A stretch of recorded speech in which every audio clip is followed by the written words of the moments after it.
அதிமுகவில் உட்கட்சி பூசலால் முன்னாள் அமைச்சர் கே.ஏ. செங்கோட்டையன் அதிருப்தியில் உள்ள நிலையில் கோபிச்செட்டிப்பாளையம் அருகே நல்லகவுண்டன் பாளையத்தில் நேற்று நடைபெற்ற எம்ஜிஆரின் 108வது பிறந்தநாள் விழா பொதுக்கூட்டத்தில் அவர் பங்கேற்று பேசினார். அப்போது அவர் கூறியதாவது, நீங்கள் இல்லை என்றால் நான் இல்லை.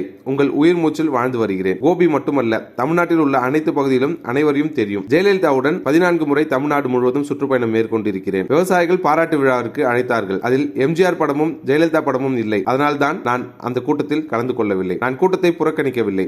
எம்ஜிஆர் படம் இல்லை என்றதால் நான் கலந்து கொள்ளவில்லை. ஏனென்றால் அவர்கள் என்னை வாழ வைத்தவர்கள், பல்வேறு தியாகங்களை செய்த தலைவர்கள். அவர்களின் புகைப்படங்கள் இல்லை. நேர்மையான பாதையில் செல்கிறேன். எத்தனையோ பேர் ஏதேதோ சொல்கிறார்கள். சொல்பவர்கள் சொல்லிக் கொண்டு இருக்கட்டும். எத்தனையோ வாய்ப்புகள் வந்து போதும் அதை பற்றி கவலைப்படவில்லை. இயக்கம் ஒன்றாக இருக்க வேண்டும் என்று நினைப்பவன் நான். என்னை சோதிக்காதீர்கள். அதுதான் எனது வேண்டுகோள். இன்று 9வது முறை சட்டமன்ற உறுப்பினராக இருக்கிறேன். நான் தெளிவாக இருக்கிறேன். விட்டுக் கொடுக்கும் மனப்பான்மையுடன் இருக்கிறேன். தலைவர் வழியில் வந்தவன் நான். செங்கோட்டையன் எவ்வளவு காலமாக எவ்வளவு கவனமாக இருக்கிறார் என்பதை பல காலமாக நீங்கள் பார்த்துக் கொண்டிருக்கிறீர்கள். ஏதாவது பிரச்சனை வரும் என்று போலீஸ் பாதுகாப்பு வீட்டிற்கு போட்டிருக்கிறார்கள். கோட்டைக்கு ஒருவர் வர வேண்டும் என்றால் செங்கோட்டையனை சுற்றி சுற்றி வருகின்றனர். என்னை பற்றி பல்வேறு செய்திகள் வெளிவருகின்றன. 43 ஆண்டுகால அரசியல் வரலாற்றில் ஒரு வார்த்தை கூட தவறாக நான் பயன்படுத்தியதில்லை. யாராவது திட்டினால் கூட சிரித்துக் கொண்டே அவர்களை பார்த்து வணக்கம் சொல்பவன் நான். அப்படிப்பட்ட நிலையில் தான் நான் பணியாற்றிக் கொண்டிருக்கிறேன். எம்ஜிஆர் பல சோதனைக்கு ஆட்பட்டார். அவரது மறைவிற்கு பின் ஜெயலலிதா தாயுள்ளத்துடன் அதிமுகவை வழி நடத்தினார். அந்த 2 தெய்வங்கள் தான் நம்மை காப்பாற்றிக் கொண்டிருக்கின்றன. ஜெயலலிதா விரலை நீட்டும் போதே அவர் என்ன சொல்ல வருகிறார் என்பதை புரிந்து கொண்டு செயல்படுவன் நான். அவர் ஏன் என்னை கழற்றி விட்டார் என்பதை சொல்ல முடியாத நிலை. இவ்வாறு அவர் பேசினார். செங்கோட்டையன் தனது பேச்சில் எடப்பாடி பழனிசாமி பெயரையோ